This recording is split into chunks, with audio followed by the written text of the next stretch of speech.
امروز میخوایم این دوتا سوگن 86 20 و 86 تا با هم مقایسه کنیم. 86 تا 1000 وات و 86 20 1300. محدوده دمای جفتشون 500 درجه، حجم باد خروجی 86 تا 120 و 86 20 200 لیتر در دقیقه است. جفتشون رو روی دمای 350 با باد 90 تنظیم میکنیم تا ببینیم کدومشون زودتر به این دما میرسه.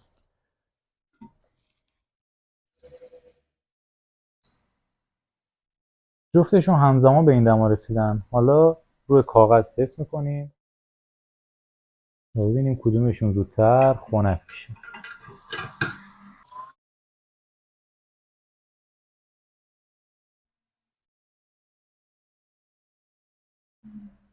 هشتاد و شیش 20 یه مقدار زودتر خنک هم کرد. با توجه به اینکه جفت فیترها رو این کاغذ گرفتیم، 86 20 آسیب کمتری رو به برد میرسونه. این ویدیو رو با دوستاتم به اشتراک بذار و حتما پیج ما رو هم فالو کن.